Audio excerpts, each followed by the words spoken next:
en la región.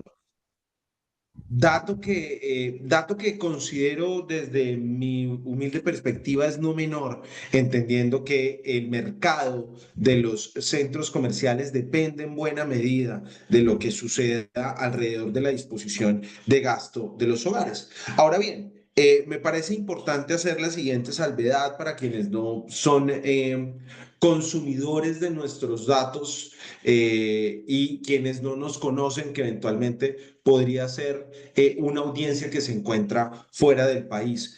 Radar es una empresa colombiana de capital nacional que hoy se encuentra desarrollando información de gasto de los hogares para 13 países de la región. Y ese es nuestro número bandera, el que tiene que ver con el gasto de los hogares. Entonces, les invito, mis estimados amigos, en la mañana del día de hoy a que le demos una mirada profunda y profusa a nuestra América Latina. Y hablar de América Latina en cierta medida y desde cierta perspectiva nos invita a pensar en cómo de una u otra forma estamos lidiando de manera constante con subirnos al tren del desarrollo. Preparando esta conversación para ustedes, recordé una frase del escritor uruguayo Eduardo Galeano que dice, yo creo que fuimos nacidos hijos de los días porque cada día tiene una historia y nosotros somos las historias que vivimos. América Latina, claro, uno podría pararse desde la realidad de Europa y decir, bueno, son un continente que hablan el mismo idioma, son un continente que se mueven dentro de la misma franja de realidad, pero eventualmente no. Cada uno de nuestros países está lidiando no solamente con sus propias realidades, sino con la realidad del entorno. Y ahora, si nos metemos en ese entorno, tendríamos que decir, y hablando del macroentorno de la región, los efectos, los impactos que recibimos del entorno regional, pues una de las cosas que nos tendríamos que plantear es qué tan impactados nos encontramos versus la realidad que se está viviendo en diferentes regiones del mundo. Hablaré del caso de Colombia. Si hablamos de $100 que se producen en el planeta Tierra, pues de esos $100 tendríamos que decir que 37 centavos de dólar se producen aquí en mi país, en Colombia. ¿Cuál es la realidad general? Hombre, tenemos que decir que alrededor de 24 de esos $100 se producen en los Estados Unidos. Canadá está alrededor del 2,09 de esos $100. De los países más grandes de la región, sin duda Brasil, en donde hoy de esos $100 de producción global estaríamos diciendo que Brasil produce 2,39 y claro, nos encontramos en este universo en donde hay dos macrofuerzas gigantescas que están procurando el gobierno de la economía global, ¿no? Y uno diría, esa economía global eventualmente no tendría por qué tocar parte de la realidad que vivimos parte de la realidad que vivimos en América Latina, ¿no? O sea, esa economía global pareciera que está lejos, que está distante. Sin embargo, una de las cosas con las que nos encontramos es que esa economía global a todos nos afecta. Entonces, si nos detenemos a mirar, por ejemplo, un poco para lo que vivimos, por ejemplo, en torno a la crisis de Rusia y Ucrania, la crisis de Oriente Próximo, la crisis del Canal del Suez, desde perspectivas muy claras y muy específicas, pues nos hemos visto afectados por eso y hoy nos estamos viendo afectados por un proceso de transición en la política de los Estados Unidos que eventualmente transforma el relacionamiento que tenemos con esta economía que, como bien nos estamos dando cuenta, participa el 24,3% de la realidad del planeta. Entonces, hoy una de las cosas que estamos viendo y viviendo es, o nos estamos preguntando es frente a esas realidades de entorno, ¿qué afectan nuestras economías? Pues sin duda una de las cosas que debemos tener en cuenta es que las economías en general en la región están teniendo un proceso de ajuste. Hoy estamos con una expectativa de crecimiento a la baja en el caso de Estados Unidos ajustando su matriz de producción a nivel general. En el caso particular de China, también estábamos muy acostumbrados a una China que venía creciendo durante la última década a tasas de entre el 9 y el 10%, y hoy nos encontramos con una China que está creciendo alrededor de alrededor de entre el 4 alrededor de entre el 4 y el 5% en promedio. Entonces, pues en realidades generales estamos siendo partícipes de un ajuste. ¿Qué es lo que está sucediendo entonces en torno a la región? Pues lo que nosotros estamos viendo en la región tiene que ver fundamentalmente con una región que tiene unas expectativas de crecimiento, por ejemplo, en el caso de Colombia, que se ajustan al alza. En el caso particular de países como Argentina, estamos viendo un rebote significativo del comportamiento del crecimiento económico. Claro, Guatemala ajustado a la baja, yo creo que en general Centroamérica y el Caribe con una realidad absolutamente diferente a la que probablemente plantea el rebote que estamos experimentando en los países del sur del continente.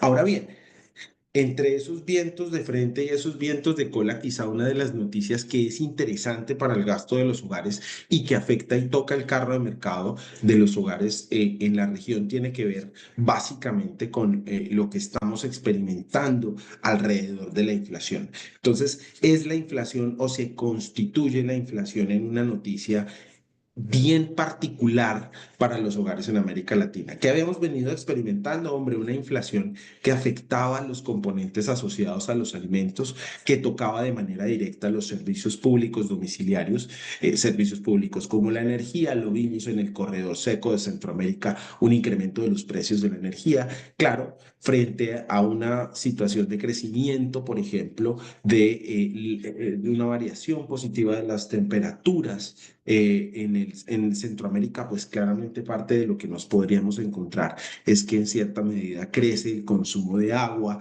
y ese crecimiento de este tipo de consumos reta de manera importante lo que pueda suceder al interior de los bolsillos de los hogares en la región. Entonces, con eso presente y teniendo eso en cuenta, tendríamos que además visualizar esto de lo que hablábamos al principio. En la región estamos experimentando unos cambios de entorno significativos. México con cambio de gobierno. Panamá, digamos que hoy con unos problemas de sostenibilidad fiscal importantes. En el caso de Ecuador, hoy nos encontramos en un proceso electoral definitorio para los ecuatorianos. En el caso de Bolivia, elecciones presidenciales y legislativas, hay una fuerte incertidumbre política enmarcada por un importante conflicto de carácter o de índole social. Chile entra en un proceso de elecciones presidenciales, hay un aumento, una búsqueda de aumento en el presupuesto de los chilenos a todo lo que tiene que ver con salud, vivienda y educación. Argentina entrará en el camino de las elecciones legislativas. Vamos a ver qué pasa alrededor de Brasil con el cambio de los gobiernos locales. Brasil está jugando un juego de fortalecimiento de las relaciones internacionales. Veamos un Perú, por ejemplo, en el marco de la costa pacífica, teniendo una mejor relación con China. China que está en un plan Made in China año 2025, esta nueva ruta de la seda, en donde el marco de esa tensión y de ese conflicto global tendrá que ver fundamentalmente con cómo se controla todo el sistema logístico internacional en la región. Entonces, parte de lo que estamos viendo también es que si hay un criterio al que deberíamos prestarle atención, sin duda tiene que ver con todo lo que pasa alrededor del sistema logístico. Ya lo vivimos en Panamá, ya lo vivimos en el Canal del Suez, ya lo vimos con la crisis en el Mar Rojo y con el sistema de precios de los contenedores. Entonces es un tema al que eventualmente hay que meterle mucho análisis en función de entender cómo jugamos ese juego.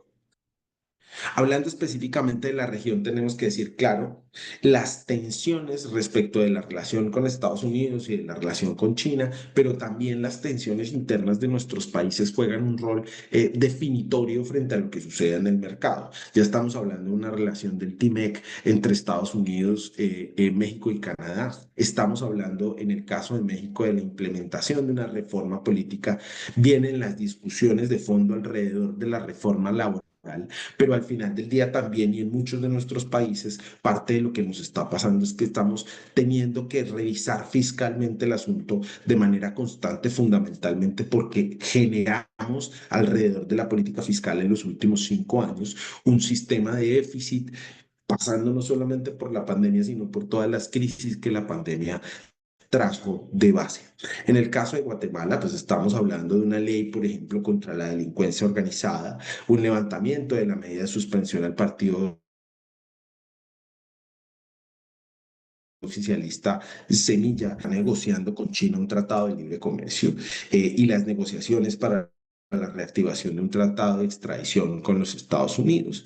Hay una nueva ley de procesal electoral en Honduras. En el caso de Ecuador, pues ya sabemos, Ecuador entra en segundo proceso electoral, pero también se está hablando de una reforma tributaria a la Asamblea Nacional Ecuatoriana y esa reforma tributaria sin duda va a traer nuevas tensiones económicas al mercado en el país vecino. Salvador con Nayib Bukele, hablando hoy, por ejemplo, particularmente de la implementación de la ley de salarios de este, ¿cierto? De este déficit fiscal en general en la región, un presupuesto fiscal sin brecha y ese déficit fiscal cero del cual nos hemos venido, que en muchos de nuestros países se ha venido planteando como reto importante y significativo. En el caso de Dominicana, pues claramente todos, ¿no? Como con el tema fiscal ahí presente, en el caso de Dominicana, una política fiscal más restrictiva y en el trámite de una reforma fiscal en el Congreso. Panamá, con la instalación de mesas de reforma al Código Electoral, la reforma a la Caja de Seguridad Social del país, y esto es bastante importante porque bien sabemos que eventualmente en el caso de Panamá, la inversión en esta mina al norte del país, pues iba a justificar importantes ingresos para el sistema de seguridad social del país al tener digamos que esta cesión por parte de la Corte Suprema de Justicia en Panamá de la mina, pues de una u otra forma están en vilo algunos de esos ingresos del sistema de seguridad social en Panamá. Colombia sigue pedaleando el tema de la reforma a la salud, la reforma pensional y la reforma laboral.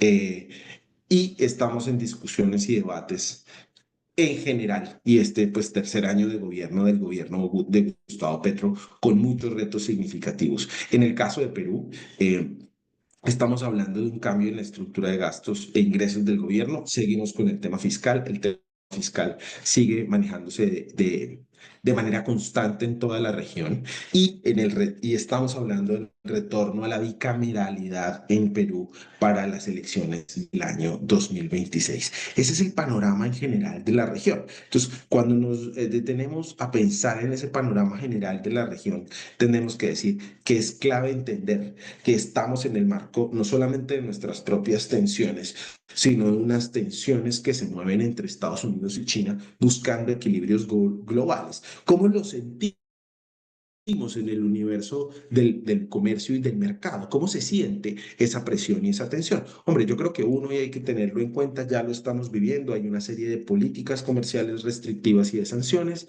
La polarización económica es una particularidad general en la que nos estamos jugando. Entonces, o jugamos con China, jugamos con Estados Unidos o buscamos una salida regional, que también es otra de las alternativas que estamos experimentando. Cuidado con la volatilidad del dólar.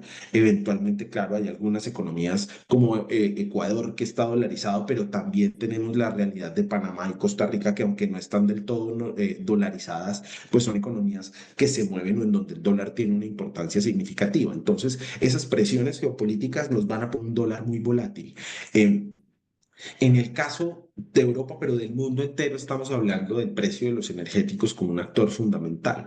China, Japón, las Coreas e India, digamos que aunque están navegando con un desempeño económico medio de un conflicto regional, estas economías de una u otra forma se están volviendo en un jalonador, una inercia positiva interesante para movilizar esos recursos económicos en diferentes lugares del planeta Tierra. Entonces, aquí hay que prestarle mucha atención en el mercado en general, en esta disposición que nosotros tenemos al comercio en nuestros países. Hombre, a un incremento de los costos logísticos, probablemente lo que vivimos por situaciones del clima, como lo que vivimos en Panamá, hace algún tiempo. La sequía de los recursos hídricos de agua dulce impidió el tránsito de embarcaciones por el canal y eso claramente generó un trancón, un taco de embarcaciones que no se podían movilizar. Las tensiones entre Estados Unidos y China alrededor del canal de Panamá y en diferentes lugares del planeta eventualmente nos pueden generar algunas presiones en los costos logísticos, retrasos en la disposición de producto y claramente hoy nos estamos jugando muy alrededor de la disrupción en la cadena de suministros y la producción. África y América Latina tienen una particularidad y es que dependen mucho de los commodities, ¿no? Entonces hoy estamos hablando del precio del huevo, de la gripe aviar, estamos hablando de algunas disposiciones o algunos problemas, ¿no? En todo el tema de las enfermedades de los cultivos. Hoy estamos hablando de problemas alrededor de la producción de cacao, ¿no? Y esos precios al final del día no solamente afectan al mercado en general, sino también retan a nuestro mercado en aras de la dinámica de producción. América Latina es un territorio en donde nos estamos viendo afectados por esta dinámica de los péndulos políticos, por estas presiones a la hora de tratar de interpretar hacia dónde se mueve lo político y hacia dónde se mueve lo económico. Hay un tema del cual hablaba hace un par de minutos que me parece importante reforzar y que tiene una relación directa con lo que pasa alrededor del carro de mercado de los latinoamericanos. Y es como el fenómeno del niño, el fenómeno de la niña y las variaciones de los climas terminan afectando en cierta medida las producciones de nuestros países, ¿no? Entonces, claro, hablamos de un fenómeno de la niña que al final terminó siendo leve, pero hoy al final del día también terminamos teniendo una conversación profunda sobre los impactos que tiene el incremento de las temperaturas en el mundo entero. Eventualmente parte de lo que pudimos descubrir en medio de todo es que este incremento de las temperaturas instó también a un proceso de crecimiento de de la, del turismo en la región. Entonces vimos un crecimiento del turismo en la Riviera Maya, vimos un crecimiento del turismo en República Dominicana, vimos un crecimiento del turismo aquí en Colombia, y es que mientras se enfrió el norte de manera importante, ese calorcito del sur y esa devaluación de nuestras monedas permitió a los hogares de ingreso medio de diferentes regiones de Europa y de Estados Unidos a visitarnos. ¿De qué estamos hablando? Hombre, estamos hablando de un incremento en los próximos 5 años más o menos de 1,5 grados centígrados.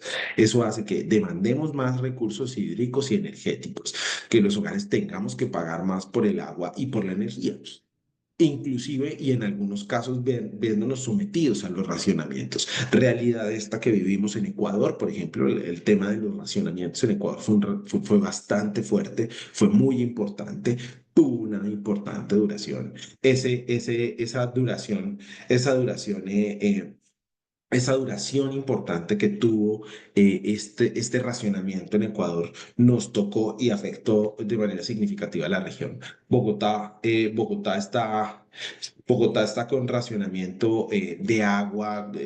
Uno de cada 10 hogares en este momento que estamos hablando se está viendo abocado a un racionamiento de agua. Vimos racionamientos de agua en Ciudad de México en medio de los calores más importantes. Entonces, pilas porque en el universo de los centros comerciales toda la discusión respecto de la sostenibilidad y entonces toda la discusión alrededor no solamente del uso de los recursos, sino también de la búsqueda por parte de los consumidores de recursos, de dónde poder acceder a agua o acceder a energía, invita o podría invitar mucho a los centros comerciales a convertirse en un espacio de solución. Desde otra perspectiva tendremos que decir que, claro, hay más consumo, hay un mayor consumo de bebidas y no solamente de bebidas no alcohólicas, sino también de bebidas alcohólicas. Lo hemos visto y lo hemos experimentado en toda la región. Ha venido dándose un crecimiento de este tipo de demandas en el mercado y todo lo que tiene que ver con categorías de cuidado de la piel. Y claro, después entre los ciclos de sol y agua, por llamarlo de alguna forma, pues una de las cosas con las que nos encontramos es una proliferación importante de enfermedades asociadas al cambio climático, como picos respiratorios, dengue y demás. En ese orden de ideas, el calor termina siendo, o esta dinámica de lo energético nos termina retando un montón.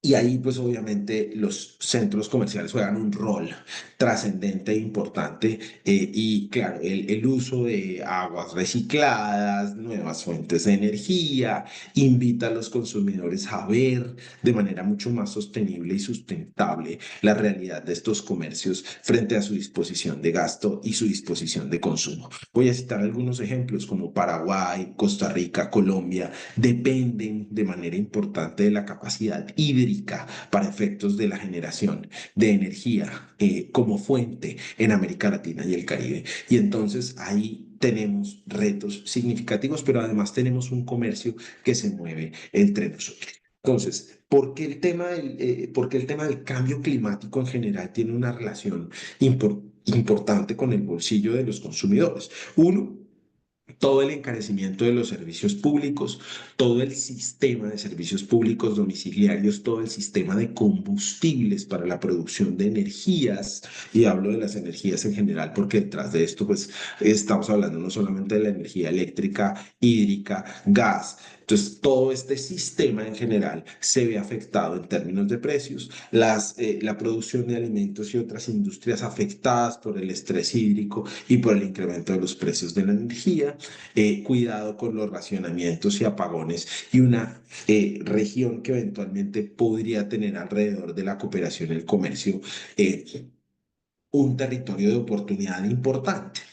A esto tenemos que sumarle otro efecto y otro elemento que me parece a mí que es de principal consideración en el marco de este diálogo sobre el gasto de los hogares y el comercio, y tiene que ver fundamentalmente con la forma en la que se nos está comportando todo el tema de la demografía en la región. Entonces, claro, esto para Europa, para Estados Unidos probablemente está enmarcado en otros escenarios de discusión. Lo que pasa es que en la región no lo veíamos taxativamente expreso.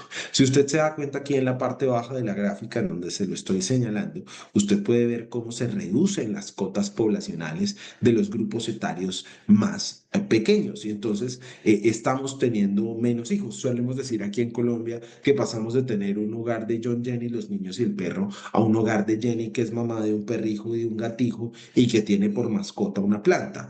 Este cambio demográfico en la región de una u otra forma va a hacer que nos relacionemos de manera diferente con las marcas, va a hacer que nos relacionemos de manera distinta con los productos.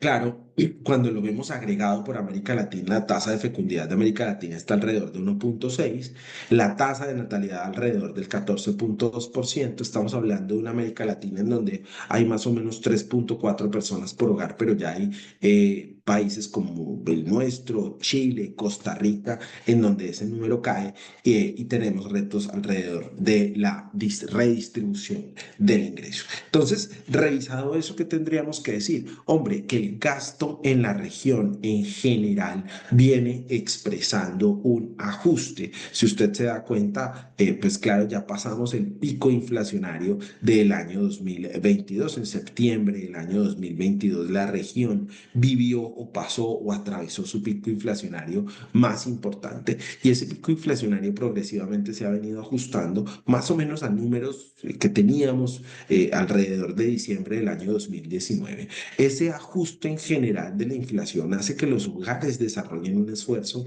en dinero de alrededor del 4,7%, pero al final esta presión inflacionaria de los servicios públicos, de los alimentos, de los energéticos, de los costos de la vivienda, en términos generales están haciendo que pongamos menos productos en nuestra disposición de gasto. ¿Cuál es la realidad en general de ese gasto de los hogares?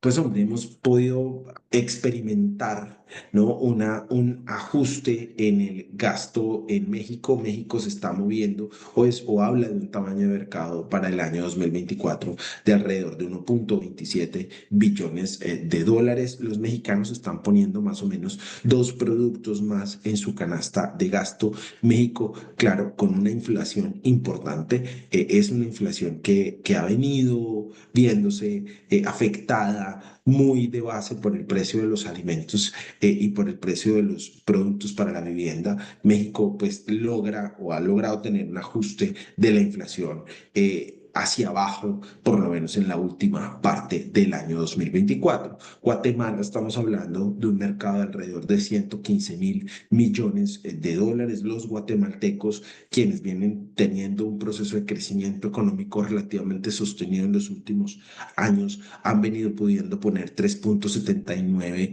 productos más de una u otra forma dentro de su canasta de gasto con un ajuste inflacionario a la baja. Y ahí tendríamos que decir que quizá uno de los problemas que eventualmente podríamos ver alrededor del comportamiento de las remesas en general tendría que ver, o digamos que tendría o atacaría de manera directa a países como Guatemala, El Salvador, Honduras y México de manera mucho más directa, porque hay una importante dependencia en ese rubro de las remesas de Estados Unidos en estos países. Entonces, El Salvador con un tamaño de 6,8 millones de dólares. En el caso particular de El Salvador y en el caso particular de Colombia, los hogares para el año 2023 cerraron con gasto de los hogares con menos productos dentro de su carro de mercado y alrededor de Honduras, por ejemplo, de Costa Rica, de Panamá, de Centroamérica en general, con un mejor comportamiento en la disposición de gasto. En el caso de Ecuador, Perú, Brasil y Chile, con un gasto de los hogares alrededor del 1,5% en sus variaciones reales. Igual, este contenido es de ustedes, yo se los hago llegar a través del equipo de Click. Entonces, aquí, digamos que tanto en los crecimientos económicos como en el caso de la disposición de gasto de los hogares, empezamos a ver una fractura. Y es, estamos viendo o estamos entendiendo que hay un mejor comportamiento por parte de Centroamérica. Centroamérica viene con una mejor dinámica alrededor del gasto de los hogares, disposición distinta a lo que sucede en Sudamérica. Y ahí lo que empezamos a encontrar es que el crecimiento económico de Sudamérica y el crecimiento económico de Centroamérica presentan variaciones, tienen impulsos distintos y esos impulsos distintos, claro, en el caso de Centroamérica teníamos toda esta dinámica de inversión cercana al nearshoring y esto permitía un mejor comportamiento en letras generales del comportamiento del empleo, teníamos una mejor dinámica de inversión, con lo cual los balances en cuenta corriente eran distintos y eso, de una u otra forma, esos grandes impactos de la macro empezaron a tocar la microeconomía y empezaron a irradiarse alrededor del gasto de los hogares en la región. Entonces empezamos a encontrar diferencias significativas. Algunos elementos a considerar. Estamos viendo cómo los alimentos pesan alrededor o arrancan en un 42 por ciento dentro del bolsillo de los guatemaltecos y terminan alrededor del 21 en el caso de Chile. Y este es un, perdón, este es un número interesante fundamentalmente porque detrás de los alimentos hay una relación inversa con respecto al comportamiento de los ingresos. Es decir, entre menos ingresos tengo, más me pesan los alimentos dentro de la disposición de gasto. Entonces, sin duda, claro, hay un ajuste importante en países como Guatemala alrededor de la disposición de gasto, pero efectivamente esta informalidad importante que estamos observando en Guatemala termina por afectar esa disposición de gasto general.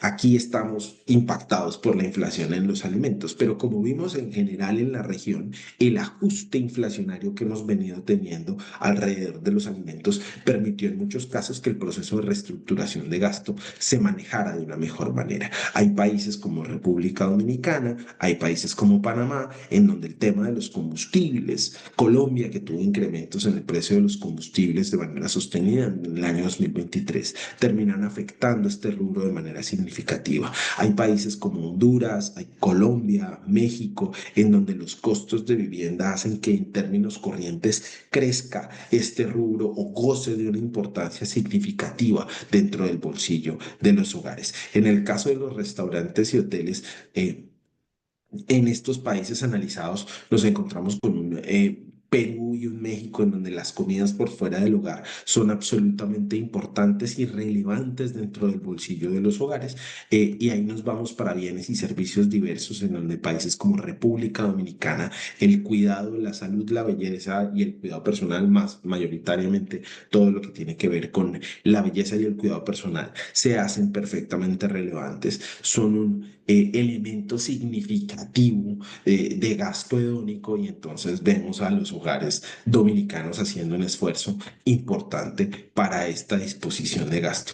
En el caso de muebles y artículos para el hogar, algunos países como Honduras, algunos países como El Salvador, con una mayor asignación, Panamá con una mayor asignación en esta disposición de gasto. En el caso de vestuario y calzado, por ejemplo, nosotros teníamos muy monitoreado a Chile, en donde sabíamos que Chile es uno de los países en la región con mayor gasto per cápita en el rubro de moda, pero fíjese que se ha venido ajustando de manera significativa y esto tendrá que ver también con el desmonte en muchos casos de de algunos beneficios fiscales o de algunos subsidios que hacían que se compensara el bolsillo de alguna manera. Y frente a esto, entonces tengo que plantear lo siguiente. Ejemplo, si yo tengo la salud subsidiada, tengo la educación subsidiada, una de las cosas que eventualmente debería suceder es que ese gasto que no estoy haciendo en salud o en salud o en educación lo debo desplazar o lo desplazo a otros rubros en la disposición de gasto. Para este efecto, tengo que decirles que en el caso de Honduras, por ejemplo, hemos visto y en el caso de Panamá estamos encontrando una mayor disposición al gasto en moda.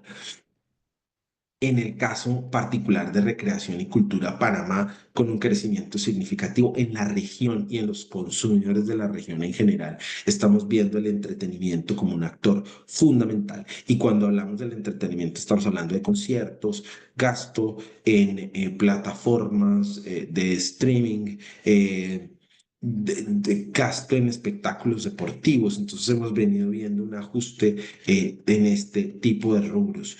Perú, por ejemplo, con una mayor asignación de gasto en educación. Aquí hay una generación completa de peruanos que están invirtiendo de manera importante en sus programas de diplomado, en sus programas de posgrado, y esto se ha venido moviendo de muy buena manera en el bolsillo de los peruanos. También debemos recordar que en el caso particular de Perú, hubo con Perú y Costa Rica, vieron cómo se levantaron y Chile algunos subsidios a la educación y eso invitó a los hogares a tener un mejor o un mayor gasto en este rubro. En el caso de Ecuador, con algunos problemas en el sistema de seguridad social en salud, Chile también ajustándose en ese rubro y Costa Rica. Ahí lo que estamos viendo es, insisto, estos cambios en los sistemas generales de seguridad social en salud invitan a un mayor gasto en este rubro. En Telco, Costa Rica, Salvador, los estamos viendo con un mejor comportamiento y en el caso de bebidas alcohólicas y tabaco,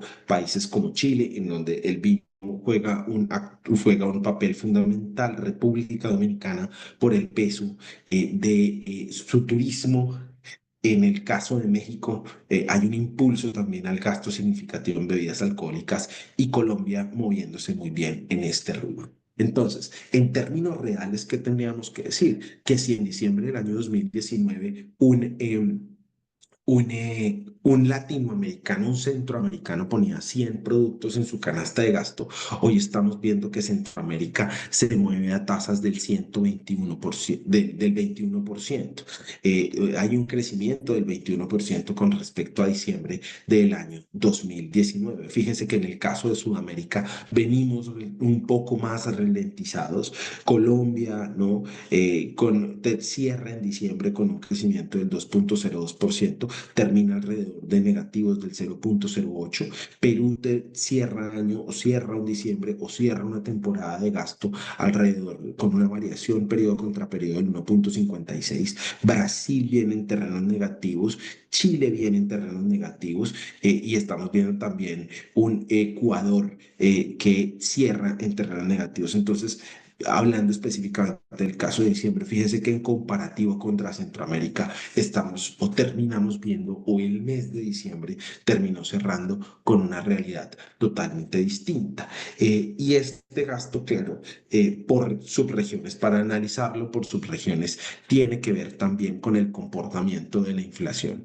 América del Sur vino experimentando una inflación mayor. Si un producto costaba 100 pesos o 100 unidades monetarias en diciembre del 19, pues hoy un producto, entendiendo el peso de los alimentos dentro de la canasta, un producto hoy en América Latina cuesta alrededor, en Sudamérica, perdón, tiene una variación de alrededor del 28,7%. Distinta situación en México y Centroamérica, en donde estamos viendo variaciones del 21%. Claro, ahí tenemos que decir que sin duda México de Centroamérica y la región es uno de los países que tiene una mayor presión inflacionaria, seguido por Honduras y República Dominicana. En el caso particular de Sudamérica, Colombia, Brasil y Chile son los que han venido experimentando una variación de precios mucho más rápida y significativa, considerando efectos como el que se vivieron durante el año 2022 y 2023.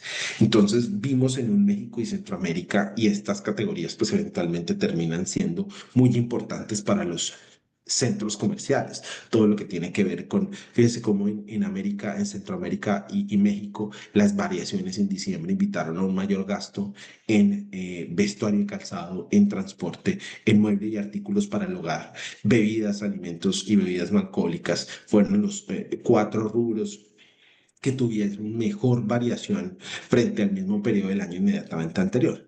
E inclusive en el año inmediatamente anterior habíamos visto crecimientos significativos en Centroamérica y en México en estas categorías. No obstante, tenemos que plantear que, claro, insisto, estas condiciones macro que afectaron positivamente a Centroamérica, eventualmente hoy se ven relativamente amenazadas por toda esta relación con los Estados Unidos, por toda esta relación eh, tensionante, con esta nueva relación elástica que se está viviendo con Estados Unidos, que como bien lo recordamos, hoy aporta $24,3 de cada 100 que se hace en el gasto, perdón, de cada 100 que se hace en la producción en el mundo entero. Entonces, fíjense que en el caso de Sudamérica, en donde vimos un mayor apretuje al final del año, en todo lo que tiene que ver con vivienda y servicios básicos, claro, vestuario y calzado, pero no en las mismas proporciones que lo que eventualmente encontramos en Centroamérica. Y eso tiene que ver también con la forma en la que se comporta la inflación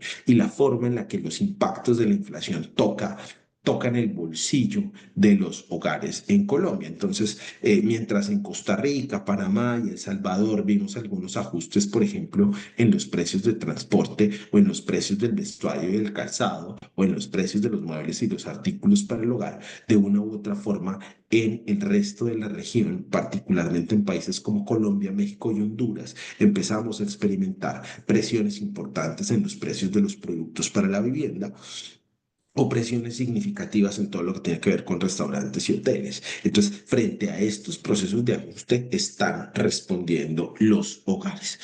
Tenemos un montón de elementos asociados a esta dinámica de ir y venir de la composición del gasto. Y aquí tendríamos que decir, como lo hemos planteado alrededor de la economía, los acuerdos de libre comercio y la relación de Estados Unidos con algunos otros países de la región, en lo político y social, todos los temas de inseguridad. Esta crisis migratoria sin duda llega a su culmen en este punto y hora en el cual los Estados Unidos empiezan a restringir de manera directa ese proceso o esos flujos migratorios. Eventualmente cuidado con estos flujos migratorios, porque estos flujos migratorios podrían terminar afectando no solamente las remesas, sino también la composición de los números de empleo en la región, empleo, desempleo, ocupación, desocupación, y ahí claramente lo formal y lo informal empieza a jugar un factor trascendente. En lo político y social no podemos olvidar, por ejemplo, que la suspensión de ayudas vía USAID América Latina pone en riesgo algunos elementos asociados al desarrollo.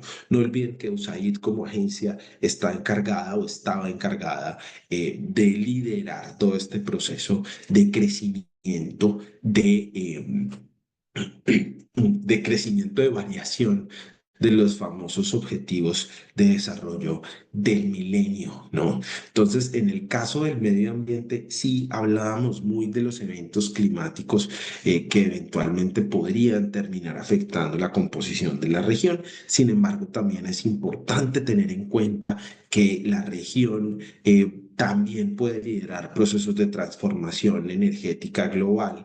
Esto, este énfasis de las energías renovables, y ahí sabemos que los centros comerciales están jugando un actor, una participación importante a través del uso de energías como la energía eólica o la energía solar, el reciclaje de aguas, etcétera. Entonces, ahí sentimos que eventualmente claro, hay una contracara que podría aprovechar de manera importante la región, ¿no? Entonces, a través de los consumidores, claramente tendríamos que decir nuevos actores en el mercado, actores como Shein, actores como Temu, han generado y han planteado nuevas dinámicas que eventualmente terminan afectando al comercio en general. Y esta búsqueda de precios con esa presión inflacionaria que vimos en países como México, Brasil, Colombia, de una u otra forma invitan a buscar nuevas alternativas de compra. Siento yo que la construcción de mejores estrategias de entretenimiento para los consumidores vía mall,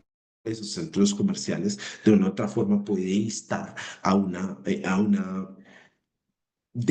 desmarque, si quiere llamarlo de esa forma, a desmarcarnos de la presión que el e-commerce está generando en la expansión. Ahí también tendríamos que hablar del otro punto, y es cómo los comercios dentro de los centros comerciales se constituyen en hubs de ese e-commerce que hacen que el producto esté muchísimo más cerca de los consumidores.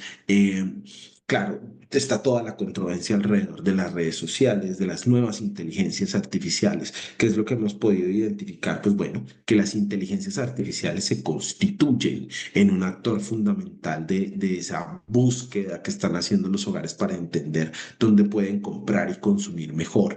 Estamos utilizando las inteligencias artificiales y los algoritmos para identificar dónde podríamos ir a almorzar o dónde podríamos comer o dónde podríamos en cada ciudad encontrar los mejores platos y los mejores lugares de rumba, los sitios para ir a visitar. Entonces, la conexión que nosotros como marca, como punto de comercio debemos hacer alrededor de estas nuevas tecnologías debería conectarnos con parte de esa realidad. Estamos buscando personalización. Acuérdese que ante el menor crecimiento demográfico, cada vez estamos pasando más del B2B o el B2C o el B2Me, ¿no? A productos y servicios muy dirigidos, muy destinados, muy articulados a mis necesidades. Estoy buscando esa conexión auténtica con las marcas, ¿no? Y frente a eso, también hay que entender que esa agenda de entretenimiento en América Latina cada vez cobra mayor relevancia y está más presente dentro de la decisión de los hogares. A menor cantidad de hijos, recuerde que predominan los DINKs, ¿no? Dual Income, no Kids, unos hogares que son totalmente diferentes a lo que eventualmente nosotros estábamos acostumbrados. Hay un lío en el carro de mercado, ¿no? Entonces antes estábamos pensando en estas grandes tiendas en donde los hogares iban a llenar los carros de mercado para abastecer sus hogares. Yo no sé si esta contracción que vivimos en los últimos 3 años eventualmente transforme el ecosistema de compra en América Latina. Me explico. Si antes un hogar creía que podía vivir o que necesitaba para la cocción de sus alimentos 100 mililitros de aceite, hoy probablemente dice, puedo vivir con 750 mililitros y eso que sigue me lo ahorro en función de poder alguna, algún servicio o alguna actividad de entretenimiento que se constituya en mayor valor percibido a la hora de aproximarnos al mercado. Y frente a lo otro que tendríamos que plantearnos es, claro, estamos viendo cambios en la alimentación de los hogares, estamos buscando productos más saludables, estamos queriendo conectarnos más con todo el tema de sostenibilidad, y eso de una u otra forma transforma nuestra relación con las marcas. Estamos experimentando un proceso o estamos transitando un proceso en donde los cambios de paradigma se hacen presentes, ¿no? Ya esto no es el go-to-market esto está mucho más dirigido a solucionar las necesidades del consumidor. Estos procesos de ajuste en general en la región nos invitan a pensar que ya pasó un poco la tormenta, pero que ese cambio en la tormenta es como si hubiese llovido durante 4 años consecutivos, entonces el comprador está mojado y el consumidor tiene gripa y el mercado está un poco convulso frente a las necesidades de cambio, y ahí es donde eventualmente nosotros desde los centros comerciales, nosotros desde el comercio, nosotros desde nuestra realidad de comercios en América Latina podemos ayudarle a los consumidores a transformar parte de esas realidades. Esto era lo que tenía para compartir con ustedes el día de hoy. No sé si hay preguntas, dudas, inquietudes, comentarios. Estoy atento de ustedes en la sala para poder atender esas inquietudes. Samir, muchas gracias por esa presentación tan completa y mucho más, digámoslo así, específica de cada uno de nuestros países que componen lo que es Latinoamérica. Para Click es supremamente importante compartir con todas las personas que están conectadas el día de hoy, que hacen parte pues de la toma de decisiones, equipos de mercadeo, de operaciones, de seguridad, que han estado pues vinculándose conforme íbamos pasando pues el tiempo en este conversatorio. Abrimos, como lo dijo Samir, el espacio para alguna pregunta, comentario, inquietud que puedan hacer a través de su micrófono o también del chat, por favor. Buenos días, mi nombre es Roberto Mejía, les saludo desde Ecuador. Tengo una pregunta para Samir. Con este tema de las deportaciones y la nueva política migratoria del gobierno de Trump, entiendo que muchos países se verán afectados en cuanto a sus remesas, sobre todo en Latinoamérica y Centroamérica. Eh, la pregunta es, ¿cuánto estimas que puede afectar en el consumo de los hogares? Solo como dato, en Ecuador, el 2024, las remesas representaron el 4.5% del PIB. Y obviamente es una gran fuente de ingresos que ha ayudado al consumo de los hogares. Totalmente. Por otro lado, la informalidad en nuestros países, sobre todo en Ecuador, ha incrementado debido a la falta de fuentes de empleo o de trabajo formal, pero se ha compensado de alguna manera con el consumo, con las remesas, ¿no? Entonces, ¿cuál es tu visión acerca del impacto que podría tener eso? Pues bien, Roberto, me parece que es una pregunta muy interesante. Claro, te pido me excuses si eventualmente entro en el territorio de las generalidades, porque la interpretación país por país puede cambiar. En el caso de países como Guatemala, Salvador, Nicaragua, Nicaragua, Honduras, México, la presencia de las remesas solamente en el caso de Guatemala creo que puede llegar a pesar 19% del PIB. ¿No? Y por un asunto de tiempo también dejé algunas diapositivas que teníamos de análisis frente a la situación de las remesas en general. Yo creo que vamos a vivir varias fases, Roberto. Yo creo que esta primera fase, claro, están deportando las personas que eventualmente llegaron durante estos dos últimos años a los Estados Unidos. Esperemos a ver qué pasa cuando empiece, si empieza o si sigue esta tensión agresiva en el mercado. Vamos a ver qué pasa, ¿cierto? Frente a lo que pueda suceder alrededor de los siguientes años, en donde eventualmente empezarán a generarse el proceso de deportación de aquellos que eventualmente ya estaban establecidos en los Estados Unidos y que son ellos quienes giran una mayor cantidad o importante cantidad de remesas. Yo creo que en esa segunda fase lo que vamos a ver también, Roberto, es una aceleración de las remesas. Voy a poner un caso. Asumamos que tengo un tío que está en los Estados Unidos, que lleva sus últimos 10 o 15 años viviendo en los Estados Unidos sin tener una condición regularizada, pero estaba trabajando en los Estados Unidos. Entonces, probablemente dice, si me va a caer migración, yo prefiero enviar el dinero lo más rápido posible, o la mayor cantidad de dinero que puedan, tanto que si me devuelven tenga algún plan económico para sobrevivir o para trabajar o para hacer alguna cosa en mi país de origen. Vamos a ver hasta dónde llega este largo aliento en el caso de los Estados Unidos en términos de deportación de personas, también porque hay que entender que esta población migrante, no solamente latina, asiática y de diferentes regiones del mundo, sea un aporte en términos de empleo a los Estados Unidos, solo por plantearte un dato.